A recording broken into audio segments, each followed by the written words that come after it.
Hi everyone, welcome to Chem Optimize. I hope all of you are doing well. So इस channel में CBCS 5th semester का physical chemistry का जो topic है molecular spectroscopy उसका series continue हो रहा है और आज हम लोग डिस्कस करने जा रहे हैं part 5 of this molecular spectroscopy series. So already 4 videos upload हो चुका है इस सीरीज़ में. आप लोगों ने अगर उन वीडियोस को चेकआउट नहीं किया है then I will highly recommend that you first check out those videos and then इस वीडियो को आप लोग देखना कंटिन्यू करें. So you can check out those videos from the I button. And if you are new to this channel please subscribe the channel and hit the bell notification ताकि आप लोग को पता चल जाए जब भी मैं एक नया वीडियो अपलोड करूँ और मुझे भी मोटिवेशन मिले रेगुलरली नया कंटेंट्स लाने के लिए इस चैनल में. आप लोग का सपोर्ट बहुत अहमियत रखता है और मुझे भी अपना एफर्ट्स का वैल्यू मिलता है with your support. So please keep supporting. So last वाले वीडियो में हम लोगों ने डिस्कस किया था about the introduction of rotational spectroscopy, जहाँ पे हम लोगों ने देखा था डिफरेंट कैटेगरीज ऑफ मॉलिक्यूल्स जो हम लोग को देखने को मिलता है इन रोटेशनल स्पेक्ट्रोस्कोपी. तो आज हम लोग डिस्कस करने जा रहे हैं about rotational spectra. So let's move on to the topic. So molecules के रोटेशन के वजह से जो स्पेक्ट्रा हम लोग को देखने को मिलता है that is called the rotational spectra. So हम लोगों ने ऑलरेडी डिस्कस किया है in quantum and atomic structure की डिफरेंट एनर्जी लेवल्स होता है जहाँ पे द मॉलिक्यूल्स का ट्रांजिशन होता है from one energy level to another energy level और उस ट्रांजिशन के वजह से हम लोग को स्पेक्ट्रा, एटॉमिक स्पेक्ट्रा या फिर मॉलिकुलर स्पेक्ट्रा देखने को मिलता है. सो यहाँ पे भी due to rotation of the molecules यहाँ पे हम लोग बात करते हैं रोटेशनल एनर्जी लेवल्स का. तो रोटेशनल एनर्जी लेवल्स जो होता है ये भी क्वांटाइज्ड होता है. क्वांटाइजेशन का कॉन्सेप्ट हम लोगों ने ऑलरेडी डिस्कस किया है इन क्वांटम सीरीज़. सो यहाँ पे रोटेशनल एनर्जी लेवल्स जो है वो क्वांटाइज्ड होता है तो कोई भी आर्बिट्ररी वैल्यूज़ नहीं हो सकता इन रोटेशनल एनर्जी लेवल्स का. So they have some quantized values और ये एनर्जी लेवल्स जो है वो डिपेंड करता है upon the shape and size of the molecules concerned. So depending upon the shape and size of the molecules some definite values of energies रहता है of this energy levels. तो इस energy levels में transition होता है of the molecules due to rotation of the molecules और इसके वजह से हम लोग को देखने को मिलता है रोटेशनल स्पेक्ट्रा. सो ये एनर्जी लेवल्स जो है ये हम लोग को मिलता है by solving the Schrödinger equation और इसका जो मैथमेटिक्स इन्वॉल्व है in solving the Schrödinger equation that is very tedious. तो वो हम लोग यहाँ पे डिस्कस नहीं करेंगे. जो हम लोग को चाहिए इन BSc लेवल वही हम लोग यहाँ पे डिस्कस करने जा रहे हैं. So we will first discuss about rigid diatomic molecule. Rigid diatomic molecule में रोटेशनल स्पेक्ट्रा कैसा होता है वो हम लोग डिस्कस करने जा रहे हैं पहले. सो हम लोग रिजिड क्यों बोल रहे हैं, हम लोग पहले ये सिस्टम को ड्रॉ कर लेते हैं. मान लेते हैं ये कोई डायटोमिक सिस्टम है, डायटोमिक मॉलिक्यूल है जिसमें 2 एटम्स हैं और इसका जो बॉन्ड है वो हम लोग कंसिडर कर रहे हैं रिजिड. क्योंकि हम लोग यहाँ पे रोटेशनल स्पेक्ट्रोस्कोपी डिस्कस कर रहे हैं सो हम लोग यहाँ पे सिर्फ रोटेशन ऑफ द मॉलिक्यूल्स को लेके कंसर्न्ड है. So for discussing the rotation of the molecules we will consider that the bond is rigid क्योंकि हम लोग को यहाँ पे सिर्फ रोटेशन के बारे में डिस्कस करना है. जब हम लोग वाइब्रेशन के बारे में डिस्कस करेंगे तब हम लोग बॉन्ड को स्प्रिंग जैसा कंसिडर करेंगे, लेकिन यहाँ पे हम लोग सिर्फ रोटेशन के बारे में डिस्कस कर रहे हैं इसलिए द बॉन्ड इज़ रिजिड हम लोग कंसिडर कर रहे हैं. सो मान लेते हैं ये इसका मास है m1 और इसका मास है m2. ठीक है.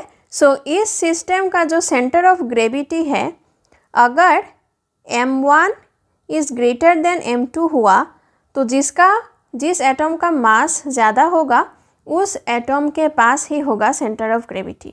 सो अगर m1 ग्रेटर देन m2 हुआ सो m1 के ज़्यादा पास होगा सेंटर ऑफ ग्रेविटी। मान लेते हैं यहाँ कोई पॉइंट में है, इसको सपोज करते हैं point C, this is the centre of gravity.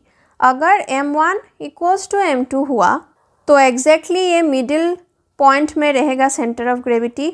अगर m2 ग्रेटर देन m1 हुआ तो m2 के पास होगा सेंटर ऑफ ग्रेविटी। तो हम लोग कंसिडर कर रहे हैं कि m1 is greater than m2, इसलिए m1 के पास है सेंटर ऑफ ग्रेविटी। तो मान लेते हैं कि इस सेंटर ऑफ ग्रेविटी से इस m1 का डिस्टेंस है r1 और इस सेंटर ऑफ ग्रेविटी से m2 का डिस्टेंस है r2 और पूरा जो बॉन्ड लेंथ है that is r0। Okay, so this is our system. So क्योंकि about this point of gravity the moment of these two masses will be balanced, so we will have m1 r1 will be equal to m2 r2। Moment का formula होता है mass into distance of that mass from the point of gravity. So यहाँ पे m1 का moment हो गया m1 multiplied by distance of m1 from the centre of gravity that is r1 and that will be equal to m2 multiplied by the distance of m2 from the centre of gravity that is r2, क्योंकि यहाँ पे moment जो है वो balanced है। This is equation number 1 मान लेते हैं। Also sum of this two distances is equal to the whole bond length, so will have r0 is equal to r1 plus r2। This is another equation. Now moment of inertia of this whole system about this center of gravity C is defined by capital I, and this is summation of mi ri square। this is the in general expression। ये हम लोग को पता है moment of inertia का expression होता है mass into square of the distance of that mass from the centre of gravity. तो यहाँ पे दो मास है, सो इसलिए ये हो जाएगा m1 r1 square plus m2 r2 square. Now m1 r1 square को हम लोग लिख सकते हैं m1 r1 into r1, m2 r2 square को हम लोग लिख सकते हैं m2 r2 into r2। Now m1 r1 is equals to m2 r2 multiplied by r1 plus m2 r2 is equals to m1 r1 multiplied by r2 from equation 1। So यहाँ से हम लोग क्या कर सकते हैं, r1 r2 को common ले सकते हैं, तो हम लोग को मिलेगा r1 r2 multiplied by m1 plus m2। So this is the expression for the total moment of inertia of this system. इसको दे देते हैं equation 3। Also from equation 1 we have m1 r1 is equal to m2 r2 और r2 को हम लोग equation 2 से replace कर सकते हैं by r0 minus r1। So this will be m2 multiplied by r0 minus r1। So यहाँ से हम लोग को क्या मिलेगा, m1 r1 is equals to m2 multiplied by r0 minus r1। That is अगर हम लोग m2 से मल्टीप्लाई करें राइट हैंड साइड को और r1 कॉमन ले तो ये क्या हो जाएगा, r1 m1 plus m2 is equals to m2 r0। So ये हो जाएगा हम लोग का r1 is equals to m2 r0 divided by m1 plus m2। Let us give it equation number 4। Similarly हम लोग r2 के लिए निकाल सकते हैं।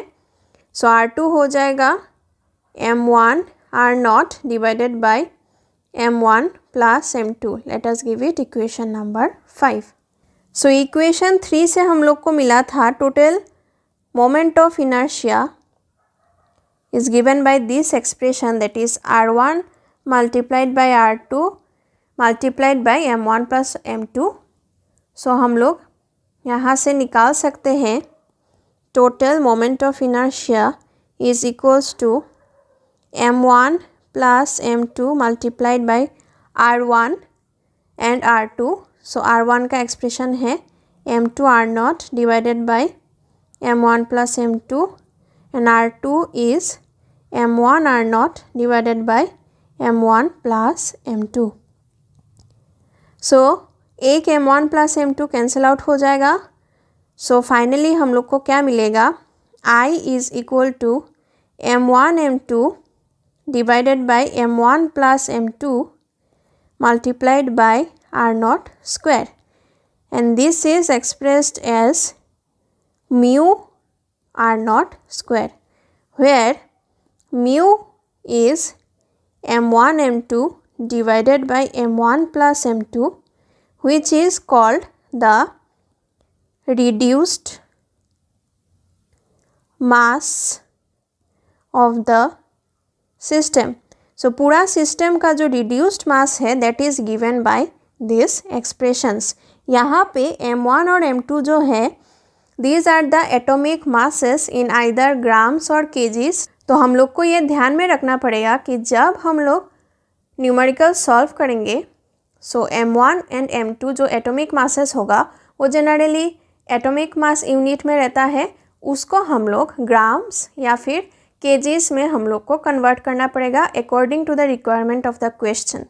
सो अगर सीजीएस यूनिट में दिया हुआ रहे in the question we will convert it into grams. अगर ऐसा यूनिट में दिया हुआ रहे then we will convert it into kgs. लेकिन हम लोग ये m1 m2 जो है उसको एटॉमिक मास यूनिट में यूज़ नहीं करेंगे. सो ये हम लोग को ध्यान में रखना है. ऑल्सो अगर हम लोग श्रोडिंजर इक्वेशन को सॉल्व करके ये रोटेशनल एनर्जी लेवल्स जो है उसका एनर्जी निकाले तो ये एक्सप्रेशन आता है कुछ ऐसा. रोटेशनल एनर्जी लेवल्स जो है उनका क्वांटम नंबर्स होता है which is called the rotational quantum number and it is given by capital J.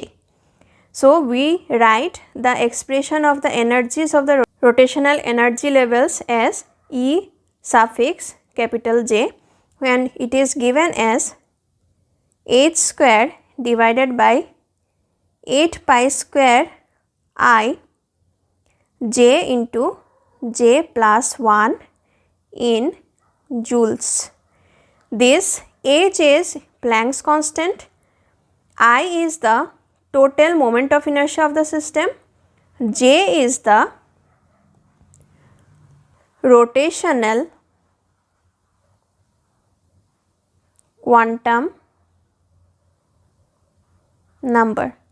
So J is the rotational quantum number और इसका जो वैल्यूज़ होता है they are integral values starting from 0. तो इसका वैल्यूज़ होता है 0, 1, 2, 3 एंड सो ऑन. सो इसका रेस्ट्रिक्शंस जो है for being the integral values वो आता है from the solving of Schrödinger equation. तो श्रोडिंजर इक्वेशन जब हम लोग सॉल्व करते हैं तभी ये रेस्ट्रिक्शंस आता है कि this J values they should be integral values. So this energy levels का जो एनर्जीज है they are discrete, they are not continuous, और जूल्स में इसका एक्सप्रेशन ये होता है. तो जनरली हम लोग एनर्जी को इन स्पेक्ट्रोस्कोपी हम लोग जूल्स में एक्सप्रेस नहीं करते, हम इसको सेंटीमीटर इन्वर्स में एक्सप्रेस करते हैं. तो जब भी हम लोग सेंटीमीटर इन्वर्स में एक्सप्रेस करते हैं एनर्जी को then we express it in terms of wave number and that is evaluated by dividing the energy value by hc और तब इसका यूनिट हो जाता है इन सेंटीमीटर इन्वर्स. तो यहाँ पे जो एनर्जी एक्सप्रेशन है that is given by this epsilon suffix capital J which is the rotational quantum number, and this is equal to EJ divided by hc, and this is h by 8 pi square I c J into J plus 1 centimeter inverse. So this is the expression of energy in terms of wave numbers or centimeter inverse. So ये वाला term जो है इसको short form में लिखते हैं by capital B, and this B is known as rotational constant. This rotational constant is given by capital B and this is equals to h by 8 pi square I c centimeter inverse. So we can write it as epsilon j is equal to b j into j plus 1 centimeter inverse. So this is the final expression of the energies in terms of wave numbers. So जब j equals to 0 होगा, that is the lowest energy level having the rotational quantum number as 0, तब energy भी जो है वो 0 centimetre inverse हो जाएगा. जब j equals to 1 होगा तब ये एनर्जी का वैल्यू हो जाएगा b into 1 multiplied by 1 plus 1 centimeter inverse, that is 2b centimeter inverse. Similarly, when j will be equals to 2, this energy will be 6b centimeter inverse. When j will be equals to 3, this energy will be equal to 12b centimeter inverse and so on.